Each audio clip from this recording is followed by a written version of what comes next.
RC কোলা ১০০ বছরেরও পুরনো এই কোমল পানীয়টির একসময় ইউএসএতে সুবিশাল লয়াল ফ্যানবেস ছিল। এমনকি আমেরিকার বিখ্যাত rhythm guitarist Big Bill Lister gimme and RC Cola and a moon pie নামে একটি গানও গেয়েছিলেন। ইনফ্যাক্ট ২০১৫ সালে আরসি কোলা ছিল ফিলিপাইনের সর্বাধিক বিক্রিত সোডা। বর্তমানে আরসি কোলা ডিক্লাইনিং স্টেজে থাকলেও একটি দীর্ঘ সময় ধরে রয়্যাল ক্রাউন কোম্পানি বেভারেজ ইন্ডাস্ট্রিতে most innovative soft drinks manufacturer হিসেবে বেশ জনপ্রিয় ছিল। এতে করে অনেক সময় ব্র্যান্ডটি পেপসি বা কোকা-কোলার মতো বেভারেজ জায়ান্টদের জন্য পাওয়ারফুল থ্রেট হয়ে দাঁড়িয়েছিল। চেরি ফ্লেভার্ড কোলা, ডায়েট সোডা, প্রিমিয়াম কোলা ড্রিঙ্ক সহ নানা ইউনিক সফট ড্রিঙ্ক নিয়ে একসময় global soft drinks market lead করলেও বিভিন্ন কারণে আরসি কোলা বর্তমানে অনেকটাই পিছিয়ে পড়েছে। আমাদের আজকের ভিডিওর স্পন্সর 10 স্টুডিও। যে কোনো প্রোডাক্ট বা ব্র্যান্ড প্রমোশনের জন্য ভিডিও কন্টেন্ট সবচেয়ে ইফেক্টিভ একটি টুল, যার জন্য প্রয়োজন একটি ক্রিয়েটিভ টিম। 10 স্টুডিওর dedicated creative team script writing এবং ভয়েস ওভার থেকে শুরু করে ভিডিও প্রোডাকশন পর্যন্ত সবকিছুই কভার করে থাকে। এক্সপ্লেইনার ভিডিও থেকে শুরু করে 2D animation, live action explainer, product demonstration, company profile বা কর্পোরেট ডকুমেন্টারি, মোশন গ্রাফিক্স এবং আপনার ব্র্যান্ডের জন্য প্রয়োজনীয় যে কোনো প্রমোশনাল ভিডিওর জন্য ভিজিট করুন 10.studio ওয়েবসাইটে।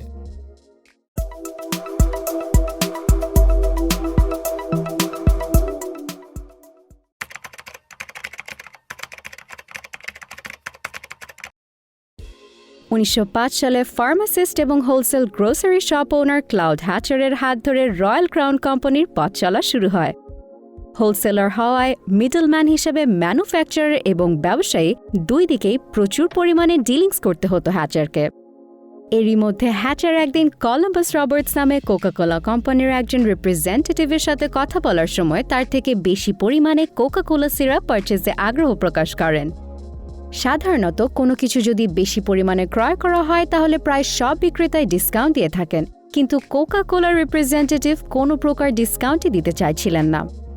কথোপকথনের এক পর্যায়ে হ্যাচার রেগে যান এবং কোকা-কোলা থেকে আর কখনোই কিছু কিনবেন না, বরং নিজেই নতুন কোলা বানাবেন বলে মনস্থির করেন। এই চিন্তা থেকেই তিনি একটি জিঞ্জার এল তৈরির ফর্মুলা আবিষ্কার করেন। তিনি নতুন আবিষ্কৃত এই পানীয় এর নাম রাখেন রয়্যাল ক্রাউন জিঞ্জার এল, যা সেই সময় লোকজনের মাঝে ব্যাপক সাড়া ফেলতে সক্ষম হয়। ফলে হ্যাচার এবং তার বাবা সিদ্ধান্ত নেন হোলসেল গ্রোসারি শপের বিজনেস বন্ধ করে শুধুমাত্র এই পানীয়ই বিক্রি করবেন। পরবর্তীতে ১৯০৭ সালে তারা চেরো কোলা নামে নতুন আরেকটি প্রোডাক্ট নিয়ে কোলা ইন্ডাস্ট্রিতে প্রবেশ করে। রাতারাতি হ্যাচারের চেরো কোলা আসল কোকা-কোলার মতোই জনপ্রিয় হয়ে উঠেছিল এবং খুব কম সময়ের মধ্যে ৭০০টি ডিস্ট্রিবিউটেবল ফ্র্যাঞ্চাইজি গড়ে তুলেছিল। পরবর্তীতে ১৯১২ সালে কোম্পানিটির নাম রাখা হয় চেরো কোলা কোম্পানি। কিন্তু প্রোডাক্টের নামে কোলা শব্দটি ব্যবহার করার কারণে সে সময় কোকা-কোলা চেরো কোলাকে সু করে কেস জিতে যায়, যার ফলে ১৯২৩ সালে চেরো কোলাকে তার নাম থেকে কোলা শব্দটি বাদ দিতে হয়। আদালতের রায়ের পর হ্যাচার একটি ফ্রুটি সোডা রেসিপি ডেভেলপ করেন, যার নাম দেন নিহাই, এবং এর সাথে সাথে ১৯২৮ সালে কোম্পানির নামও পরিবর্তন করে রাখা হয় নিহাই কর্পোরেশন। ১৯৩৩ সালে ক্লাউড হ্যাচারের মৃত্যুর পর কোম্পানিটির সেলস ভাইস প্রেসিডেন্ট হিলারি মটকে কোম্পানিটির প্রধান হিসাবে নিয়োগ করা হলে শুরুতেই তিনি কিভাবে এফিশিয়েন্টলি আরও প্রোডাকশন বাড়ানো যায় সেদিকে ফোকাস করেন। ১৯৩৪ সালে কোম্পানিটি ফ্রুট সোডা থেকে অর্জিত আয় দিয়ে রয়্যাল ক্রাউন নামে একটি কোলা প্রোডাক্ট বাজারে নিয়ে আসে, যা বর্তমানে আরসি কোলা নামে পরিচিত। তারা টেস্টি টেস্ট প্রোগ্রাম পরিচালনা করে দেখেন যে মানুষজন কোকা-কোলা বা পেপসি থেকে রয়্যাল ক্রাউনকে বেশি পছন্দ করছে। এছাড়াও কোম্পানিটি বিং ক্রসবি, গ্যারি কুপার, ক্লডেট কলবার্টের মতো তৎকালীন হলিউড স্টারদের এন্ডোর্স করে। ১৯৪৪ সালে আদালতের রায় অনুযায়ী কোলা প্রস্তুতকারী যে প্রতিষ্ঠান তাদের বেভারেজ ড্রিঙ্কের নামের সাথে কোলা শব্দটি যুক্ত করতে পারবে। এই রায়ের পর রয়্যাল ক্রাউন আবারও নাম পরিবর্তন করে আরসি কোলা করা হয় এবং ১৯৫১ সালে কোম্পানিটির নাম পরিবর্তন করে রয়্যাল ক্রাউন কোলা কোম্পানি রাখা হয়। ১৯৬২ সালে তারা ডায়েট রাইট নামে আরেকটা প্রোডাক্ট লঞ্চ করে, যা মূলত বিশ্বের প্রথম বাণিজ্যিকভাবে উৎপাদিত ক্যালোরি ফ্রি ডায়েট সোডা ছিল। সে সময় কোকা-কোলা এবং পেপসি কোলা মার্কেট লিড করলেও মার্কেটের তৃতীয় এবং চতুর্থ স্থানে ছিল আরসি কোলা এবং ডায়েট রাইট, আর এই দুটি ড্রিঙ্কসই ছিল রয়্যাল ক্রাউন কোলা কোম্পানির। কিন্তু 1969 সালে সরকারিভাবে কোলার উৎপাদন হিসাবে সাইক্লামেট ব্যবহারের নিষেধাজ্ঞা জারি করা হয়, যা মূলত ডায়েট কোকগুলোতে একটি আর্টিফিশিয়াল সুইটেনিং এলিমেন্ট হিসেবে ব্যবহার করা হতো। সরকারি এই নিষেধাজ্ঞার কারণে মানুষের মনে ডায়েট সোডা সম্পর্কে এক প্রকার ভীতির উদ্রেক হয়, যার ফলে রয়্যাল ক্রাউনকে তার অন্যতম সেরা প্রোডাক্ট ডায়েট রাইটকে ডিসকন্টিনিউ করে দিতে হয়। এরপর 1978 সালে কোম্পানিটি পণ্য রপ্তানির দিকেও মনোযোগ দেয় এবং ইউরোপে এবং এশিয়ার বিভিন্ন দেশে যেমন চেক Republic, Slovakia, Estonia, Iceland, Thailand, Philippine ইত্যাদিতে প্রোডাক্ট সাপ্লাই করা শুরু করে। 1980 সালের দিকে পাকিস্তানের মোট সফট ড্রিঙ্ক মার্কেটের 30% ছিল আরসি কোলার দখলে। 1984 সালে রয়্যাল ক্রাউন প্রতিষ্ঠার প্রায় 80 বছর পরে ভিক্টর পজনার কোম্পানিটির তার অধীনে থাকা ডিডব্লিউজি কোঅপারেশনের মাধ্যমে অ্যাকোয়ার করে সিইও হিসেবে দায়িত্ব গ্রহণ করেন। 1990 সালে পাকিস্তান সরকার ক্যাপাসিটি ট্যাক্স অ্যাপ্লাই করলে সে সময় পাকিস্তানে আরসি কোলার প্রোডাকশন করা Pakistan Frooti juice company RC কোলার প্রোডাকশন বন্ধ করে দেয়। অন্যদিকে 1993 সালে ট্রায়ার কোম্পানিজ ইনকর্পোরেশন পজনারের কাছ থেকে রয়্যাল ক্রাউন কোম্পানিকে অ্যাকোয়ার করে নেয় এবং জন কার্সনকে রয়্যাল ক্রাউনের দায়িত্ব দেওয়া হয়। 1995 সালে সরাসরি সুগার ক্যান থেকে বানানো প্রিমিয়াম রয়্যাল ক্রাউন ড্রাফট কোলা বাজারে নিয়ে আসলেও রয়্যাল ক্রাউন তা থেকে আশানুরূপ রেভিনিউ জেনারেট করতে পারেনি। এমনকি একই বছর আমেরিকার অরল্যান্ডোতে রয়্যাল ক্রাউন কোম্পানির বটলিং প্ল্যান্ট বন্ধ করে দেওয়া হয়। এরপরে প্রায় 4 বছর সেই কারখানা থেকে পুরো সেন্ট্রাল ফ্লোরিডাতে ডিস্ট্রিবিউশনের কাজ চলছিল, কিন্তু 1999 সালে কর্মী সংকটের কারণে সেটিও বন্ধ করে দিতে হয়। 1998 সালে দি ওয়াল স্ট্রিট জার্নালকে দেয়া ট্রাইআর্কের বেভারেজ ডিসিশনের চিফ এক্সিকিউটিভের ভাষ্যমতে পেপসি এবং কোকা-কোলা খুবই অ্যাগ্রেসিভ মার্কেটিং করছে। সারা বছর যে পরিমাণ আরসি কোলা বিক্রি হচ্ছে সেই সমপরিমাণ পেপসি এক সপ্তাহে বিক্রি হয়ে যাচ্ছে। ফলে সুপার শপগুলোতে আরসি কোলাকে প্রতি ইঞ্চি শেলফ স্পেসের জন্য ফাইট করতে হচ্ছে। 2001 সালে কট কর্পোরেশন ইন্টারন্যাশনালি আরসি কোলা অ্যাকোয়ার করে নেয়। 2002 সাল থেকে রয়্যাল ক্রাউন বিভিন্ন প্রিমিয়াম মিক্সার আরসি নিয়ে মার্কেটে লঞ্চ করে এবং তাদের প্রোডাক্ট লাইন আপে সর্বশেষ প্রোডাক্ট ছিল রয়্যাল ক্রাউন ভিন্টেজ কোলা। তাছাড়া 2012 সালে শিকাগোতে অবস্থিত আরসি কোলা বটলিং ফার্মটি চ্যাপ্টার 7 ব্যাংক্রাপসি ফাইল করে এবং কার্যক্রম বন্ধ করে দেয়। 70-এর দশকের পর থেকে কোকা-কোলা এবং পেপসির মধ্যে মার্কেট শেয়ার নিয়ে রাইভালরি শুরু হয়। সেলসের পরিমাণ বাড়িয়ে মার্কেটের বড় অংশ দখল করতে কোম্পানি দুটি ম্যান পাওয়ার, প্রোডাকশন এবং ডিস্ট্রিবিউশন নেটওয়ার্ককে আরও শক্তিশালী করার দিকে মনোযোগ দেয়।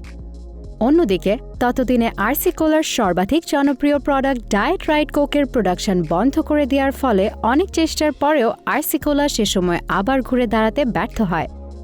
এছাড়া মার্কেটে কোকা-কোলা ও পেপসির মতো দুটি জনপ্রিয় ব্র্যান্ডের সাথে মার্কেটিং এবং ডিস্ট্রিবিউশনের দিক থেকে কম্পিট করার জন্য পর্যাপ্ত ফান্ড রয়্যাল ক্রাউনের কাছে ছিল না। অন্যদিকে কোকা-কোলা এবং পেপসি উভয়ে বেশ বড় প্রতিষ্ঠান হওয়ায় আরসি কোলা এই দুটি প্রতিষ্ঠানের অ্যাগ্রেসিভ মার্কেটিং এবং সুপিরিয়র ডিস্ট্রিবিউশন চ্যানেলের সাথে কম্পিট করে পেরে উঠছিল না। ফলশ্রুতিতে অবস্থা এমন দাঁড়ায় যে ডায়েট কোলা, ক্যাফেন ফ্রি কোলা, সল্ট ফ্রি কোলা এবং অ্যালুমিনিয়াম ক্যান বেস ড্রিঙ্কসগুলো আরসি কোলায় মার্কেটে প্রথম ইন্ট্রোডিউস করলেও কোকা-কোলা বা পেপসির প্রোডাক্টগুলোয় বেশি মার্কেট ক্যাপচার করতে সক্ষম হয়। 80-র দশকের মাঝামাঝি সময় ইউএসএতে আরসি কোলা, কোকা-কোলা, পেপসি, ডক্টর পেপার এবং 7 আপ থেকেও পিছিয়ে পড়ে। 1940 থেকে 1990 পর্যন্ত আরসি কোলার প্রধান রাইভাল ছিল কোকা-কোলা এবং পেপসি। শুরু থেকেই ব্র্যান্ড দুটি নিজেদের মধ্যে মার্কেট শেয়ার করা নিয়ে কম্পিট করতে থাকে, যা কোলা ওয়ার হিসেবে পরিচিত। তবে 70-এর দশকের শুরু থেকে এই ওয়ার বিশাল আকার ধারণ করেছিল। সে সময় কোকা-কোলা এবং পেপসি দুটি কোলা ব্র্যান্ডই ব্যাপকভাবে নিজেদের পণ্যের ইউনিক মার্কেটিং ক্যাম্পেইন এবং নতুন প্রোডাক্ট লঞ্চ করতে থাকে। 80-র দশকের শুরু থেকে দুটি ব্র্যান্ডই একযোগে টেলিভিশন ও radio, print media, event sponsorship, celebrity এন্ডোর্সমেন্টের মাধ্যমে কম্পিট করে আসছিল। অন্যদিকে আরসি কোলা কেবলমাত্র তাদের বেস সোডার উপর ফোকাস করে পোস্টার মার্কেটিং করে যাচ্ছিল। কেবলমাত্র প্রিন্ট মিডিয়ার মার্কেটিং করে এক্সিস্টিং বড় ব্র্যান্ডগুলোর সাথে টিকে থাকা সে মুহূর্তে একেবারেই সম্ভব ছিল না। ফলশ্রুতিতে 1990 সালে কোলা ব্র্যান্ডগুলোর মধ্যে সেখানে কোকা-কোলার মার্কেট শেয়ার ছিল 40.2%, পেপসির ছিল 31.5% এবং 7-আপের 9.5%। সেখানে রয়্যাল ক্রাউনের মার্কেট শেয়ার ছিল মাত্র 2.8%। মূলত অন্যান্য ব্র্যান্ডগুলোর সাথে টিকে থাকার জন্য যতখানি স্ট্র্যাটেজিক্যাল মার্কেটিংয়ের প্রয়োজন ছিল, আরসি কোলা ততখানি করতে ব্যর্থ হয়। সাইক্লামেটের উপর সরকারি নিষেধাজ্ঞার পর রয়্যাল ক্রাউন কোলা কোম্পানির অন্যতম সফল পণ্য ডায়েট রাইটের প্রোডাকশন বন্ধ করে দেয় এবং নিজেদের বিজনেস ডাইভার্সিফাই করতে শুরু করে, যার অংশ হিসেবে রয়্যাল ক্রাউন কোলা কোম্পানি টেক্সান এবং অ্যাডামস প্যাকিং নামে 2টি ফ্রুট জুস ম্যানুফ্যাকচারিং কোম্পানিকে অ্যাকোয়ার করে নেয়। এছাড়া কোম্পানিটি home furnishing, home tiles, cabinet, mirror, picture frame making এমনকি ফাস্ট ফুড চেইনেও ইনভেস্ট করে, যার ধারাবাহিকতায় 1984 সালে ভিক্টর পজনার রয়্যাল ক্রাউন কোলা কোম্পানির দায়িত্ব নিলে তিনি কোম্পানিটির নাম থেকে কোলা শব্দটি বাদ দিয়ে দেন। সে সময়ে তিনি কস্ট কাট করতে মার্কেটিং বাজেটও কমিয়ে আনেন। পরবর্তীতে 1993 সালে রয়্যাল ক্রাউন কোম্পানির মালিকানা ট্রাইআর্ক কোম্পানিজ ইনকর্পোরেশনের হাতে আসলে কোম্পানিটি আরসি কোলার জনপ্রিয়তা রিগেইন করার পেছনে ফোকাস করে। ট্রাইআর্ক রয়্যাল ক্রাউনের মার্কেটিংয়ের পেছনে প্রায় $25 মিলিয়ন খরচ করার পাশাপাশি 1995 সালে রয়্যাল ক্রাউন ড্রাফট কোলা নামে একটি নতুন প্রোডাক্ট ইন্ট্রোডিউস করে, যা 1 বছর পরে আবার বন্ধ করে দেওয়া হয়। মূলত কর্মকর্তাদের দূরদর্শিতার অভাব এবং অব্যবস্থাপনার কারণে কোম্পানিটি আর সামনে অগ্রসর হতে পারেনি। 1997 সালে পার্টেক্স বেভারেজের হাত ধরে বাংলাদেশে আরসি কোলার যাত্রা শুরু করে। বাংলাদেশে বোতলজাত পানি কিংবা কোমল পানীয়র ভবিষ্যৎ অপরচুনিটির কথা মাথায় রেখেই মাম পানির পাশাপাশি Partex American brand RC Cola বাংলাদেশে মার্কেটে ইন্ট্রোডিউস করে। তৎকালীন আরসি কোলার প্রোডাক্টগুলো ছিল RC Cola, RC lemon, RC orange, RC upper 10 ইত্যাদি। এগুলোর মধ্যে রিলেটেবল টিভিসির মাধ্যমে আরসি কোলা, আপার 10 আর আরসি লেমনের মতো বেভারেজগুলো অল্প সময়ে দেশব্যাপী বেশ জনপ্রিয় হয়ে ওঠে। বিশেষ করে ঈদ উল আজহাকে কেন্দ্র করে আরসি কোলার অন্যতম জনপ্রিয় টিভিসি ভাইজান খবর রাখান আর জনপ্রিয় মডেল নোবেলের তোমার জন্য মরতে পারির মতো টিভিসিগুলো এখনও বাংলাদেশি কনজিউমারদের নস্টালজিয়া ফিল করায়। ভাই সাব খবরে খান দেরি হইয়া যায়, আতুল লাগে ঈদের নমাজ ঘড়িও হালায়, ভাই সাব খবরে খান। যদিও একবিংশ শতাব্দীর প্রথম দশকের মাঝামাঝি থেকে বাজারে কোকা-কোলা ও পেপসির আধিপত্য বাড়তে শুরু করে এবং আরও কিছু দেশীয় ব্র্যান্ড বাজারে আসে, সে সময় কম্পিটিশনে টিকে থাকতে আরসি কোলা বাংলাদেশের বাজারে 250 মিলিলিটার বোতল ইন্ট্রোডিউস করে এবং ইয়াং জেনারেশনকে টার্গেট করে পকেট আরসি টিভিসি লঞ্চ করে। আরসিকে ফলো করে পরবর্তীতে অন্যান্য ব্র্যান্ডও 250 মিলিলিটারের বোতল নিয়ে আসতে শুরু করে। এরপর 2016 সালে পার্টেক্স বেভারেজ আরসি জিরা পানি লঞ্চ করেছিল, যা অল্প সময়ে বেশ জনপ্রিয়তা পেতে সক্ষম হয়, যে পরবর্তীতে দেশের অন্যান্য ফুড অ্যান্ড বেভারেজ কোম্পানিগুলো নিজস্ব ব্র্যান্ডে জিরা পানি ড্রিঙ্কস বাজারে নিয়ে আসতে শুরু করে। তবে কোকা-কোলা ও পেপসির জনপ্রিয়তা সত্ত্বেও কারা কারা এখনও আরসি কোলা কনজিউম করছেন?